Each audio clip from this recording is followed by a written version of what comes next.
What if I told you that the most transformative exercise for your health after 60 isn't something you'll find at the gym, isn't something that requires special equipment, and isn't even something that most fitness experts are talking about? What if I told you that this one movement could add years to your life, restore power to your legs, stabilize your balance, strengthen your heart, and protect you from the falls that steal independence from so many people your age? And what if I also told you that you've been doing this movement your entire life without ever realizing it was one of the most powerful medicines your body could receive? My name is Dr. William, and I've spent decades studying how the human body ages, how we lose function, and most importantly, how we can reclaim it.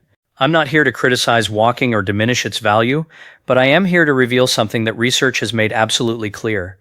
If walking is the only exercise you're doing after 60, you're missing the single most critical element of healthy aging, and that element is strength. What I'm about to share with you could fundamentally change not just how you move, but how you feel about yourself moving through the world. Let me start with a question that I want you to answer honestly in your own heart. How often do you find yourself walking regularly, maybe even every single day, and yet you still feel weak in your legs, shaky in your balance, tired after simple activities, and increasingly afraid that one day you might slip and fall? You're not alone in this experience, and I want you to know that this isn't a personal failure. This is the natural consequence of how our bodies change after 60 when we don't actively challenge them in the right way. Walking, despite being beneficial for your heart and your circulation, only addresses one small part of the aging puzzle. Walking maintains a movement pattern you've done thousands of times. Your muscles don't have to grow stronger because they're not being asked to do anything new. They're just being asked to do what they've always done, but with less strength than they had yesterday. This is the subtle trap that catches so many active seniors. They walk faithfully, sometimes for miles every week, and they still experience muscle loss, poor balance, and declining strength because walking doesn't trigger the biological signals your muscles need to rebuild themselves. Here's what happens in your body after 60 if you're not deliberately challenging your muscles. Your hormone levels gradually decline, your nerve signals become slightly slower, your muscle fibers naturally shrink in a process called sarcopenia, which literally means muscle wasting. This isn't vanity about appearance, although that matters too. Muscle is literally life. Muscle protects your joints from impact and injury. Muscle keeps your blood sugar stable and prevents diabetes. Muscle supports your bones and prevents osteoporosis. Muscle allows you to react quickly if you start to fall.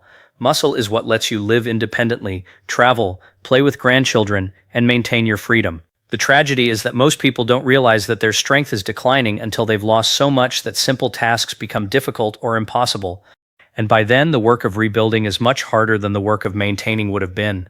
Now I want to introduce you to the exercise that changes everything, and I promise you it's simpler than you think. It's called the chair squat, and I want you to understand why this humble, ordinary movement is actually one of the most powerful exercises on the planet for people over 60. The beauty of the chair squat is that it meets you exactly where your body is right now. You don't need special equipment, you don't need a gym, you don't even need to be particularly fit to start. You need one sturdy chair and 5 minutes of your day. Here's how it works, and here's why it works. Every time you stand up from a chair, you are lifting nearly your entire body weight against gravity. That is legitimate strength training. Your thighs are working, your hips are working, your glutes are working, your core is working, your lower back is working. You're activating the largest and most important muscle groups in your entire body. The same muscles you need to walk upstairs, get out of bed, carry groceries, bend down to play with your grandchildren, and prevent falls. When you do this movement slowly and with control, you're not just maintaining these muscles, you're actually rebuilding them. Your nervous system receives a powerful signal that strength is still required. Your body responds by strengthening muscle fibers, improving the connection between nerves and muscles, and making movement more stable and efficient. Walking, by contrast, only supports a fraction of your body weight because one foot is always on the ground. This is why someone can walk 5 miles a day and still struggle to stand up from a low chair without using their hands. It's not laziness, it's simply that walking doesn't train the muscles the way life actually demands. Let me tell you exactly how to perform this movement safely and effectively. Sit on the edge of a sturdy chair with your feet flat on the floor about shoulder width apart. Your chest stays tall and your shoulders are relaxed. Your eyes look forward naturally. Gently lean forward just slightly from your hips, and then press firmly through both heels. Slowly stand up, taking about 2 seconds for this movement. Don't rush. At the top, stand completely tall, but don't lock your knees. Then slowly bend at your hips and knees and lower yourself back down under control until you gently touch the chair. That's 1 repetition. If you need support in the beginning, you can place your hands lightly on the armrests. As you get stronger, you can cross your arms over your chest. You can also hold this movement for a second at the bottom to make it even more challenging as your strength improves. Here's what makes this movement so special from a scientific perspective. Research published in major medical journals shows that seniors who can perform more sit-to-stand repetitions in 30 seconds live longer, experience fewer falls, maintain more independence, and have better cognitive function than those who struggle with this movement. This single exercise is such a powerful predictor of longevity that some researchers now call it one of the most important functional fitness tests in modern medicine. It's more predictive of your biological age than many expensive medical tests. This is how fundamentally important this movement is to your health and survival. When you perform this movement regularly, your cardiovascular system responds powerfully. Your heart has to work harder to pump blood to your muscles.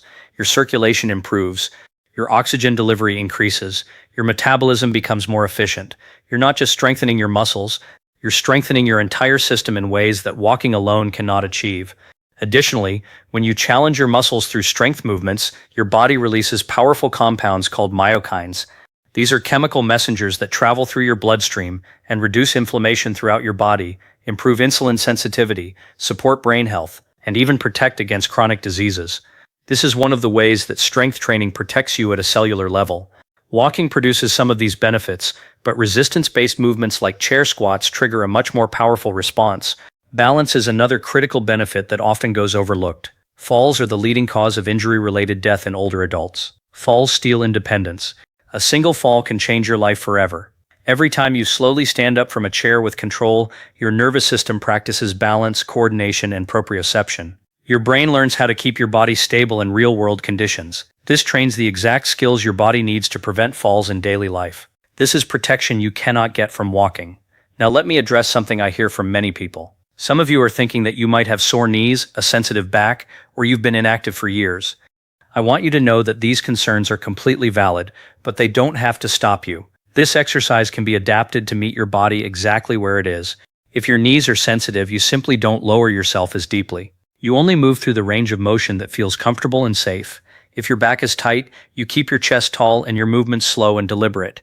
If you've been inactive, you start with just 3 or 4 repetitions instead of 10. The power isn't in doing a lot at one time. The power is in doing it consistently. This is where most people miss the real secret to transformation. Consistency beats intensity every single time. 5 minutes almost every day will produce better results than one intense workout done once a week. Your muscles respond best to frequent, gentle reminders that they're still needed. Your nervous system develops new patterns through repetition, not through effort. When you do this movement regularly, your body gradually rebuilds strength, improves its efficiency, and creates lasting change that accumulates over weeks and months. Start with what feels comfortable. Do this once a day, or at least 3 to 4 times per week. As your strength improves over time, you can increase your repetitions, slow down your movements, or add small pauses to make the exercise more challenging. I have personally worked with people in their 70s and 80s who could barely stand from a chair without using both hands for support. Within just a few weeks of practicing this movement consistently, they were standing smoothly, walking with noticeably more confidence, and feeling years younger in their bodies than they had felt in a long time. Let's talk about breathing, because this is another hidden element that makes this exercise even more powerful. As you stand up from the chair, gently breathe out through your mouth. As you lower yourself back down, breathe in through your nose. This breathing pattern helps stabilize your core, supports your spine, and keeps your blood pressure more balanced during the movement. Never hold your breath. Breathing rhythm is essential to safe and effective movement. You can layer this into your existing daily routine without disrupting anything. Do your chair squats right before breakfast, or while waiting for coffee to brew, or during a commercial break on television. When exercise becomes part of your normal daily routine instead of something separate you have to remember, it becomes effortless. When it becomes effortless, it becomes permanent. This is how lasting change actually happens. I want to address something deeply emotional that I see happen with my clients. As we age, our world often begins to shrink without us realizing it. Certain activities become too hard, so we stop doing them. Certain places feel too far, so we don't go. Slowly, quietly, our lives become smaller. But here's what's miraculous. Strength reverses this contraction. When your body feels capable again, your mind opens. You feel more willing to go out, to travel, to try new things, to be part of life. Physical strength feeds emotional confidence. This connection is real and profound. Many people discover that as their legs grow stronger, they also feel more confident in other areas of their lives. Now let me show you how to progress this exercise once your body feels comfortable. You don't need weights, you don't need machines, You simply slow down the lowering phase. Instead of sitting down normally, lower yourself over 3 slow seconds. 1 Mississippi, 2 Mississippi, 3 Mississippi, then stand back up normally. This slow lowering creates a powerful stimulus for muscle growth and joint control while remaining very safe. Another simple progression is to pause for 1 full second just above the chair before you sit down. That tiny pause forces your muscles to work harder to control your body. Small progressive changes like this lead to significant improvements over time. These variations keep your muscles challenged and prevent your body from adapting too much to the same movement. Walking still has a beautiful and important place in your life, but walking should support your strength training, not replace it. Think of walking as nourishment for your heart, your circulation, and your mental clarity. Think of chair squats as nourishment for your muscles, your bones, and your nervous system. Together, they create a complete and balanced approach to healthy aging. If you're already walking regularly, simply add this one movement before or after your walks. Within just 2 to 3 weeks, you'll notice the difference. Your steps will feel more powerful, your balance will feel more stable, you'll feel less fatigue when standing. Your confidence in your body will noticeably improve. This isn't an exaggeration. This is what people consistently report when they combine walking with intentional strength training. I want to speak directly to anyone who feels discouraged about their health or their body right now. Maybe you've tried exercise before and didn't stick with it. Maybe pain stopped you. Maybe life got complicated. Maybe you simply lost motivation. None of that matters anymore. What matters is what you choose to do next. Your next step doesn't have to be dramatic or extreme. Your next step can be as simple as standing up from a chair 5 times today with care and intention. Progress doesn't come from giant leaps. Progress comes from quiet decisions repeated consistently. Your body is still adaptive. It's still intelligent. It still wants to grow stronger. It's simply waiting for you to send it the right signal, and this one movement sends that signal very clearly. You are not broken. You are not fragile. You are not too old. You're just someone who hasn't yet discovered what your body is still capable of becoming. So start tomorrow. Start this week. Choose one sturdy chair, commit to 5 minutes, and watch what happens when you give your body what it's been asking for all along. The signal that strength still matters, strength is still possible, and strength is still within your reach.